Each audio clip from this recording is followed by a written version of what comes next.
ನಮಸ್ಕಾರ. ಚಿಲಿಪಿಲಿ ಕನ್ನಡ ಚಾನೆಲ್ನ 64ನೇ ವಿಡಿಯೋಗೆ ಸ್ವಾಗತ.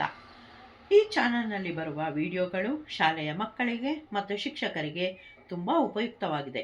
ಪೋಷಕರು ಸಹ ತಮ್ಮ ಮಕ್ಕಳಿಗೆ ಕನ್ನಡ ಜ್ಞಾನವನ್ನು ಹೆಚ್ಚಿಸುವುದಕ್ಕೂ ಸಹ ಬಳಸಿಕೊಳ್ಳಬಹುದು.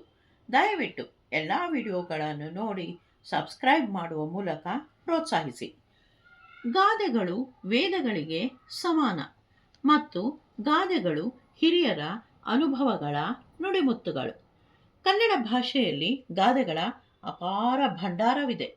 ಈ ಗಾದೆಗಳನ್ನು ಕಲಿಯುವುದರಿಂದ ಕನ್ನಡ ಭಾಷೆಯ ಜ್ಞಾನವು ಹೆಚ್ಚಾಗುತ್ತದೆ. ಇಂದಿನ ವಿಡಿಯೋದಲ್ಲಿ ಮಾಧ್ಯಮಿಕ ಮತ್ತು ಪ್ರೌಢಶಾಲೆಯ ಮಕ್ಕಳಿಗೆ ಗಾದೆಗಳನ್ನು ಒಂದು ವಿಭಿನ್ನ ಚಟುವಟಿಕೆಯ ಮೂಲಕ ಕಲಿಸಲು ಪ್ರಯತ್ನಿಸಲಾಗಿದೆ. ಇಲ್ಲಿ ಒಂದು ತಟ್ಟೆಯಲ್ಲಿ ಕನ್ನಡ ವರ್ಣಮಾಲೆಯ ಕೆಲವು ಅಕ್ಷರಗಳನ್ನು ಇಡಲಾಗಿದೆ. ಅದೇ ರೀತಿ ಹಲವಾರು ಗಾದೆಗಳ ಕಾರ್ಡ್ಗಳನ್ನು ಇಡಲಾಗಿದೆ. ಈಗ ಮಕ್ಕಳು ವರ್ಣಮಾಲೆಯ ಅಕ್ಷರಗಳನ್ನು ಒಂದರ ಕೆಳಗೆ ಒಂದರಂತೆ ಕ್ರಮವಾಗಿ ಜೋಡಿಸಬೇಕು. ನಂತರ ಗಾದೆಗಳಲ್ಲಿ ವರ್ಣಮಾಲೆಯ ಅಕ್ಷರದಿಂದ ಪ್ರಾರಂಭವಾಗುವ ಗಾದೆಯ ಕಾರ್ಡನ್ನು ಹುಡುಕಿ ಆ ಅಕ್ಷರದ ಮುಂದೆ ಜೋಡಿಸಿ ಓದಬೇಕು. ಈ ರೀತಿ ಎಲ್ಲ ಕಾರ್ಡ್ಗಳನ್ನು ಎಲ್ಲ ಅಕ್ಷರಗಳ ಮುಂದೆ ಇಡಬೇಕು ಮತ್ತು ಓದಬೇಕು. ಉದಾಹರಣೆಗೆ ಇಲ್ಲಿ ಕೆಲವು ಅಕ್ಷರಗಳನ್ನು ಇಡಲಾಗಿದೆ. ಆ ಆ ಅಕ್ಷರಕ್ಕೆ ಸಂಬಂಧಪಟ್ಟ ಗಾದೆ: ಆಳಾಗಬಲ್ಲವನು ಅರಸನಾಗಬಲ್ಲ.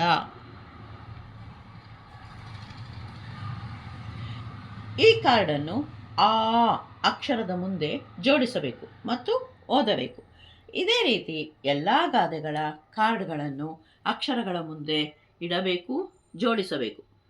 ಇದೇ ರೀತಿ ವರ್ಣಮಾಲೆಯ ಕ್ರಮದಲ್ಲಿ, ಅಂದರೆ ಆ ಇಂದ ಹಾವರೆಗೆ ಪ್ರಾರಂಭವಾಗುವ ಗಾದೆಗಳನ್ನು ಇಲ್ಲಿ ಕೊಡಲಾಗಿದೆ. ಆ ಅತ್ತೆಗೊಂದು ಕಾಲ, ಸೊಸೆಗೊಂದು ಕಾಲ. ಆ ಆಳಾಗಬಲ್ಲವನು ಅರಸನಾಗಬಲ್ಲ. ಈ ಇಬ್ಬರ ಜಗಳ, ಮೂರನೆಯವನಿಗೆ ಲಾಭ. ಈ ಈಸಬೇಕು, ಇದ್ದು ಜಯಿಸಬೇಕು. ಇದೇ ರೀತಿ ಮಕ್ಕಳು ಆ ಇಂದ ಳವರೆಗೆ ಮೊದಲ ಅಕ್ಷರಗಳಿಂದ ಪ್ರಾರಂಭವಾಗುವ ಮತ್ತಷ್ಟು ಗಾದೆಗಳನ್ನು ಸಂಗ್ರಹಿಸಿ ಅಭ್ಯಾಸ ಮಾಡಬಹುದು.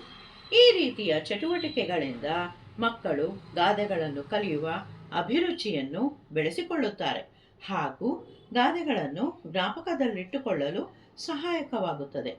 ಈ ಚಟುವಟಿಕೆಯನ್ನು ಮಕ್ಕಳು ಪ್ರಾಜೆಕ್ಟ್ ವರ್ಕ್ಗೆ, ಎಕ್ಸಿಬಿಷನ್ಗೆ ಸಹ ಬಳಸಿಕೊಳ್ಳಬಹುದು.